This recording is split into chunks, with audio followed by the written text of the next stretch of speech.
I call Ron Mark.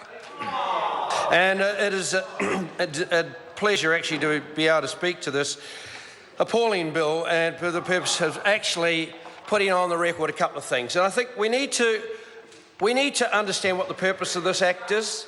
It's to enable two referendums, to enable John Key and his backbench members who want to be ministers of the next government, and his ministers who want to be ministers again, to change our flag. And I listened in my office to a speech from the former Mayor of Palmerston North, now a backbench MP in the national government, and I'm going to say that we will post that speech.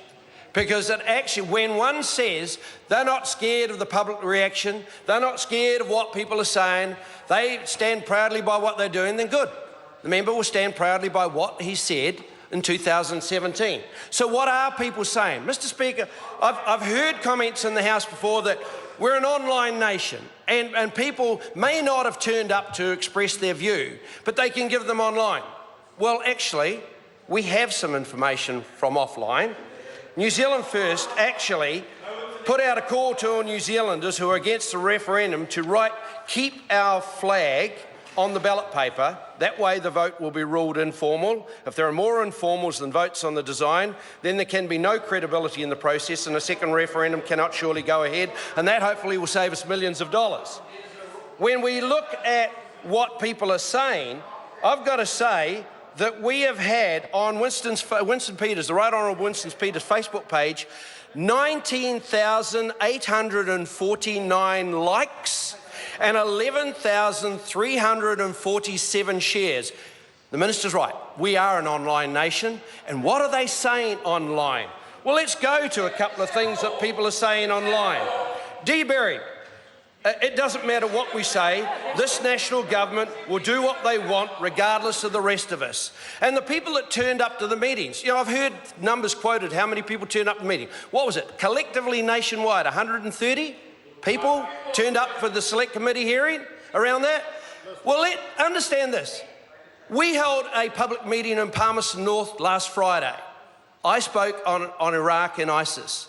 We packed out the hall. We had to go and get more chairs and bring them in. So 120 odd people seated in the hall in the Globe in Palmerston North to hear me speak about Iran.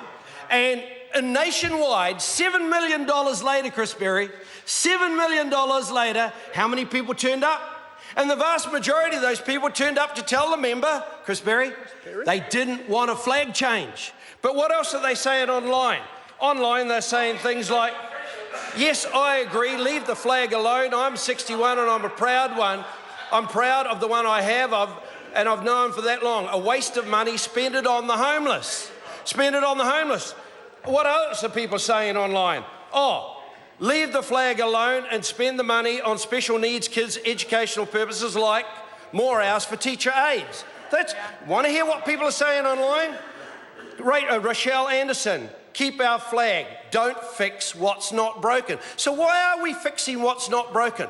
Because it's a personal little agenda. I hear the minister saying we need to understand who we are, where our place in the world is, what we stand for. Well, it seems from all the feedback, there's only one political party has no idea who it is or what it stands for. We've had all the banners before: a decent society, a better future, a brighter future. We know what the National Party thinks it stood for in each successive election. If they have a problem understanding what they stand for, who they are now, the National Party should go back to one of those focus groups and go and do an analysis. You know, talk to your own people, National.